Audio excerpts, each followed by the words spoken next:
আলহামদুলিল্লাহ আমরা এখন যেখানে যাইরাম, আমি তো এখন বুঝছি না, আমি তাইফের কথা বুঝছি। আমরা এখন যেখানে যাইরাম আলহামদুলিল্লাহ আল্লাহ পাকের অশেষ মেহরবানি, মহান আল্লাহ পাক রব্বুল আলামিন। আল্লাহ রাসূল সাল্লাল্লাহু আলাইহি ওয়াসাল্লাম যখন মক্কা ছাইরা মদিনার উদ্দেশ্যে হিজরত করছিলেন, বুঝছেন নি, যে জায়গার মধ্যে গিয়ে আল্লাহ রাসূল সাল্লাল্লাহু আলাইহি ওয়াসাল্লাম 2 রাত 1 দিন অবস্থান করছিলেন। জাবালে সৌর, জাবাল অর্থ লেগে পাহাড়, সৌর অর্থ লেগে গোত্র, এক লুকায়িত স্থান, নির্জন জায়গা। তো আমরা জাবালে সৌর যাইরাম দেখার লাগি যে আল্লাহ রাসূল সাল্লাল্লাহু আলাইহি ওয়াসাল্লাম যখন মক্কা ছাইরা মদিনার উদ্দেশ্যে হিজরত করার সময় কাফির কুফাররা, এখানে ঘটনা হয়েছে গাড়ি আল্লাহ রাসূল সাল্লাল্লাহু আলাইহি ওয়াসাল্লামের কাছে যখন ওহির মাধ্যমে জানাই দেওয়া হইল, ও আল্লাহ রাসূল সাল্লাল্লাহু আলাইহি ওয়াসাল্লাম মক্কা ছাইরা মদিনার উদ্দেশ্যে হিজরত করতে হইবে, এই মেসেজটা যখন আল্লাহর পক্ষ থেকে আমরা নবী করিম সাল্লাল্লাহু আলাইহি ওয়াসাল্লাম জানাই দেওয়া হয়েছে, সাথে সাথে নবী করিম সাল্লাল্লাহু আলাইহি ওয়াসাল্লাম আশারাতুল মুবাশশারা একজন আমরা সাহাবী আবু বকর সিদ্দিক রাদিয়াল্লাহু তাআলা আনহুর কাছে ওই ওহির কথা শেয়ার করছেন যে হিজরতের সাথী হিসাবে আবু বকর সিদ্দিক রাদিয়াল্লাহু তাআলা আনহু আপনি আমার লগে থাকবাই, আমি আপনার লইয়া মক্কা ছাইরা মদিনার উদ্দেশ্যে হিজরত করতাম। তো যখন ওই মেসেজটা আবু বকর সিদ্দিক রাদিয়াল্লাহু তাআলা আনহুরে আল্লাহ রাসূল সাল্লাল্লাহু আলাইহি ওয়াসাল্লাম দিছিলা, ওই দিন থেকে আবু বকর সিদ্দিক রাদিয়াল্লাহু তাআলা আনহু বিছনার মধ্যে ফিট লাগাইয়া ঘুমাইছেন না, দরজার মধ্যে খান লাগাইয়া ঘুমাইছেন, যে অপেক্ষা করতে থাকছেন কোন দিন জানি আপনি আমার নবী হযরত মুহাম্মদুর রাসূলুল্লাহ সাল্লাল্লাহু আলাইহি ওয়াসাল্লাম হিজরতের লাগি আনের বড় যাইবা। তো আলহামদুলিল্লাহ মক্কার কুরাইশ বংশের 6টা পুত্র আছিল, বড় বড় পুত্র আছিল, তারা ওই একটা পুত্র তারা একত্রিত হইয়া মিটিং কইরা তারা ডাকলো যে আজকে আল্লাহ রাসূল সাল্লাল্লাহু আলাইহি ওয়াসাল্লাম যখন ওহী নাজিল হয়ে গেল, তখন তাকে যখন আল্লাহ রাসূল সাল্লাল্লাহু আলাইহি ওয়াসাল্লাম দাওয়াত দিতে শুরু করলা, ওই সময় থেকে ওই আল্লাহ রাসূল সাল্লাল্লাহু আলাইহি ওয়াসাল্লামের প্রতি মক্কার যে লিডার হল আসন তার দুশ্মনী বাড়ি গেল। যখন আল্লাহ রাসূল সাল্লাল্লাহু আলাইহি ওয়াসাল্লামের দাওয়াত দেওয়ার অবস্থা, দাওয়াত যখন নবুয়ত নাজিল হয়েছিল না, ওই সময় তারা কিন্তু আল আমিন লকব দিছিল আল্লাহ রাসূল সাল্লাল্লাহু আলাইহি ওয়াসাল্লামরে, যে বিশ্বাসী আল আমিন তারা লকব দিছে, খুব ভালো মানুষ তারা মনে করতো। যখন দাওয়াত দেওয়া শুরু করছেন, ইসলামের দাওয়াত দেওয়া শুরু করছেন, ওই সময় থেকে তারা বাপদাদার ধর্মের মধ্যে আঘাত করে গেছে, তারা মক্কার যে বড় বড় লিডার হল আসলা বাপদাদার ধর্মের মধ্যে আঘাত আনছেন, তখন ওই সময়ে আল্লাহ রাসূল সাল্লাল্লাহু আলাইহি ওয়াসাল্লামের প্রতি দুশ্মনী তারা বাড়ি গেল। বাড়ি যাওয়ার কারণে আল্লাহর পক্ষ থেকে আল্লাহ পাক রব্বুল আলামিন কইলা যে আল্লাহ রাসূল সাল্লাল্লাহু আলাইহি ওয়াসাল্লাম তো আল্লাহ পাক রব্বুল আলামিন হেফাজত করবা, আল্লাহ তো ঘোষণা করছেন। এর লাগি আল্লাহ পাক রব্বুল আলামিন মক্কা ছাইরা মদিনার হিজরত করার লাগি, ছাইরা মদিনার উদ্দেশ্যে হিজরত করবা যে দিন, ওই দিন মক্কার তারা গোষ্ঠী কয়েক গোষ্ঠী দল হইয়া বড় বড় লিডার পর্যায়ে পর্যন্ত গেলি ইয়াং জেনারেশন কিছু লোক তারা নিয়োগ করলো যে আল্লাহ রাসূল সাল্লাল্লাহু আলাইহি ওয়াসাল্লামরে কতল করার উদ্দেশ্যে, কি করার উদ্দেশ্যে, কতল করার উদ্দেশ্যে, মারি নেওয়ার উদ্দেশ্যে তারা নিয়োগ করছে কিছু মানুষ তারা কিছু পহলওয়ান নিয়োগ করছে, নিয়োগ করে তারা দিছে আল্লাহ রাসূল সাল্লাল্লাহু আলাইহি ওয়াসাল্লামের কতল করার লাগি। যেদিন তারা টাইম নির্ধারণ করছে যে ওই দিন আল্লাহ রাসূল সাল্লাল্লাহু আলাইহি ওয়াসাল্লামরে কতল করে নিব, তারা আজকেই কতল করতে হইব, ওই দিন তারা যখন গড় বেষ্টন করছে, আর যে সময় তারা গড় বেষ্টন করছে চতুর্দিকে, ওই দিনই আল্লাহর পক্ষ থেকে হুকুম হয়েছে আপনি আসরকা। আল্লাহ রাসূল সাল্লাল্লাহু আলাইহি ওয়াসাল্লাম যখন উজরাখানা থেকে গড় থেকে বাইর হইয়া দেখলা চতুর্দিকে কাফের কুফাররা বেষ্টন করে রাখি দিয়েছেন কতল করার উদ্দেশ্যে, যেহেতু দেখলা ইলাকার নজওয়ান পহলওয়ান হল, তখন আল্লাহ রাসূল সাল্লাল্লাহু আলাইহি ওয়াসাল্লাম এক মুষ্টি বালু লইয়া সূরা ইয়াসিন পড়িয়া ফু দিয়া ওই বালুটারে বাতাসের মধ্যে উড়াইয়া দিছেন। দেওয়ার সাথে সাথে যে নজওয়ান হল, যে পহলওয়ান হল আল্লাহ রাসূল সাল্লাল্লাহু আলাইহি ওয়াসাল্লামরে কতল করার উদ্দেশ্যে আইসলা, প্রত্যেকের চোখের মধ্যে পড়ে গেছে, আর প্রত্যেকের চোখ প্রত্যেকে হেফাজত করতে লাগছেন, ডলতে লাগছেন। ওই সুযোগে আপনি আমার নবী হযরত মুহাম্মদুর রাসূলুল্লাহ সাল্লাল্লাহু আলাইহি ওয়াসাল্লাম ঘর থেকে বাইর হইয়া আবু বকর সিদ্দিক রাদিয়াল্লাহু তাআলা আনহুর ঘরের মধ্যে পৌঁছে গেছেন। সুবহানাল্লাহ, সুবহানাল্লাহ। গিয়া লক করছেন, দরজা লক করছেন, আবু বকর রাদিয়াল্লাহু তাআলা দরজার মধ্যে লক করার সাথে সাথে আবু বকর সিদ্দিক রাদিয়াল্লাহু তাআলা আনহু প্রথম ডাকে ইশারা দিলাইছেন, লাব্বাইক ইয়া সাদাইক ইয়া রাসূলুল্লাহ সাল্লাল্লাহু আলাইহি ওয়াসাল্লাম। তখন আল্লাহ রাসূল সাল্লাল্লাহু আলাইহি ওয়াসাল্লাম আতঙ্ক হয়ে গেছেন, এটা আমি প্রথম ডাক দিলাম তোমার সাথে সাথে এইভাবে সারা দিলাই কিলা।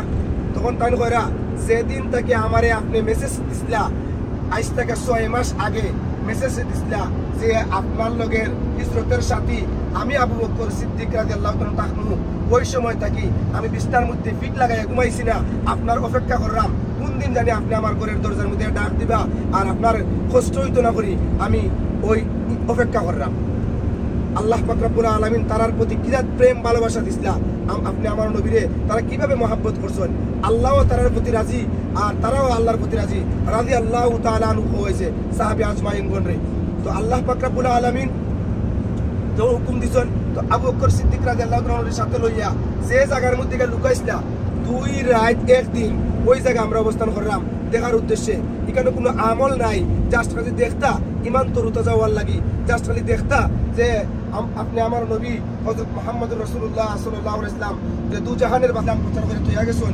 আর আজকে আমরা দাদা মুসলমান, বাপ মুসলমান, পরিদাদা মুসলমান হিসাবে সিলসিলাই মুসলমান আমরা হই গেছি, আমরা তো কোনো কষ্ট পাইছি না। আর তারা কিন্তু খুব কষ্ট কইরা মেহনত কইরা ইসলামটারে প্রতিষ্ঠিত করে তৈরি গেছেন। আর আমরা এই পর্যন্ত পৌঁছেছি, আমরা আখির জামানার নবীর উম্মত হযরত মুহাম্মদুর রাসূলুল্লাহ সাল্লাল্লাহু আলাইহি ওয়াসাল্লামের উম্মত। তো আলহামদুলিল্লাহ যখন ওই গারে সৌর নামক জায়গাতে লুকাইলা ওই সময় ওই যে কাফির কুফাররা আল্লাহ রাসূল সাল্লাল্লাহু আলাইহি ওয়াসাল্লাম কতল করার লাগি আল্লাহ রাসূলের ঘর বেষ্টন করে তারা আসছিল।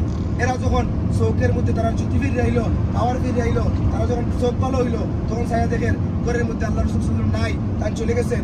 তখন তারা উশাওয়ার পরে তারা বড় বড় লিডারের কথা গেছে, তারা ফিরে গেল যে আমরা তো মোহাম্মদরে কতল করার উদ্দেশ্যে গেছিলাম, মোহাম্মদের আমরা পাইছি না, ঘর থেকে বাইরে হয়ে গেছে।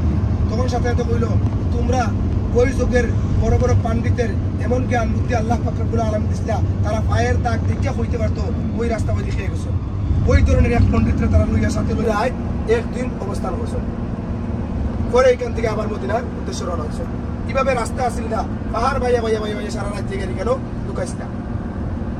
তো আল্লাহ রাসূল সাল্লাল্লাহু আলাইহি ওয়াসাল্লাম যখন ক্লান্ত হয়ে গেছেন আবু বকর সিদ্দিক সাথে লইয়া লুকাইছেন, ওই লুকানোর পরে জাবালে সৌর নামক যে জায়গার মধ্যে লুকাইছেন ওই লুকানোর পরে ক্লান্ত হয়ে গেছেন। ক্লান্ত হওয়ার পরে আবু বকর সিদ্দিক রাদিয়াল্লাহু তাআলা আনহুর রাতের মধ্যে নিদ্রা পাইছেন, ঘুমাই গেছেন। ক্লান্তি দূর করার লাগি মাথা রাখিয়া কিছু ক্লান্ত এই ব্যাটিং করার স্লিপ করছেন, ঘুমাইবার চেষ্টা করছেন, ঘুম লাগিয়ে গেছে। ঘুম লাগার পরে আপনি আমার সাহাবি, প্রসিদ্ধ সাহাবি আশারাতুল মুবাশশারা যে সাহাবি, ওই সাহাবির দেখরা যে ওই যে জায়গার মধ্যে লুকাইছেন ওই জায়গার মধ্যে অনেক ছোট ছোট গোত্র দেখা যায়। যে গোত্র হচ্ছে গেলি সাপ বিচ্ছু থাকতে পারে, তার মনে করছেন সাপ বিচ্ছু থাকবো, তার চাদর সিরিয়া সিরিয়া সব যে গোত্রগুলা দেখা যায়, ছোট ছোট চিত্রগুলা দেখা যায়, চিত্রগুলো তার ডাকতে শুরু করছেন। ডাকতে ডাকতে তার প্রায় 99টা গোত্র তার ডাকি দিচ্ছেন। ডাকার পরে তার পরিমাণ খাফন নাই ডাকার মতন। তখন তার কিতা করছেন, পাউদি তার আটক করে রাখছেন। পাউদি রাখার পরে তো নুরাতের মধ্যে ঘুম পাতাই তান চিন্তা করলে যে হয়তো ভাই সাপ বিচ্ছু হইব, আমি ছাড়তাম নাই। যখন তান বাইরে হওয়ার চেষ্টা করে সাপে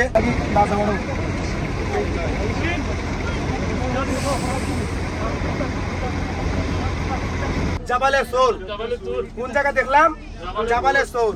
জাবালে সৌরের যে স্টোরি যেটা মোটামুটি শেষ করে নিছি, পুরা দুই কথা রয়েছে, আমি এখন শেষ করি নাই। তো আলহামদুলিল্লাহ আমরা ওই পর্যন্ত আসলাম। আবু বকর সিদ্দিক রাদিয়াল্লাহু তাআলা আনহুর উরাতের মধ্যে মাথা রাখিয়া আল্লাহ রাসূল সাল্লাল্লাহু আলাইহি ওয়াসাল্লাম ঘুমাই গেছেন।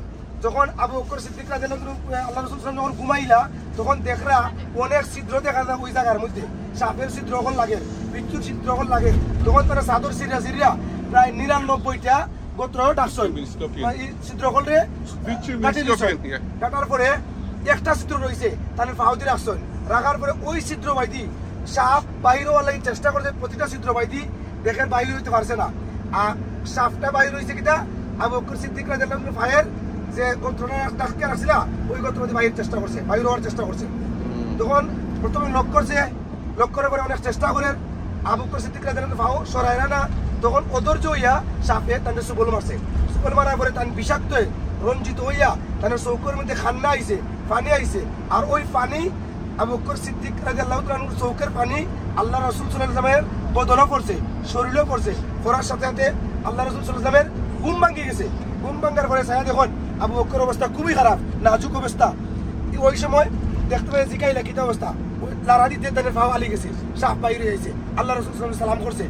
তো আল্লাহ পাক রব্বুল আলামিন আমাদের নবী হযরত মুহাম্মদুর রাসূলুল্লাহ সাল্লাল্লাহু আলাইহি ওয়াসাল্লামরে আল্লাহ পাক রব্বুল মেধা শক্তি দিছিলা সব প্রাণীর হলতের ভাষা বুঝতা তো ওই সাপে যে কিতা কইছে বুঝছেন সাথে সাথে আল্লাহ রাসূল সাল্লামের তুতু মুবারক লালা মুবারক আবু বকর সিদ্দিক রাদিয়াল্লাহু আনহু যে জায়গার মধ্যে সাপে সুবল দিছে দংশন করছে ওই জায়গা লাগাইয়া দিছেন লাগাইয়া দেওয়ার সাথে সাথে আবু বকর সিদ্দিক রাদিয়াল্লাহু আনহু পুরা সুস্থ হয়ে গেছেন সুবহানাল্লাহ আলহামদুলিল্লাহ যে আল্লাহ রাসূল সাল্লামের লালা মুবারক আমরার উম্মতের লাগি বড় ধরনের একটা ঔষধ আছে আল্লাহু বড় ধরনের একটা মেডিসিন আছে তো আল্লাহ পাক রব্বুল আলামিন আপনারে আমারে যে কথাগুলা কইলাম যা যেগুলা দেখলাম দেখার মধ্যে ইমানের জজবা আল্লাহ পাক রব্বুল আলামিন আপনারে আমারে আল্লাহ পাক রব্বুল বাড়াইয়া দিতা আর আল্লাহ পাক রব্বুল আলামিনের হুকুম নবীর তরিকা অনুযায়ী আমল করার তৌফিক দিতা ওয়া আখির দা ওয়া আলহামদুলিল্লাহি রাব্বিল আলামিন।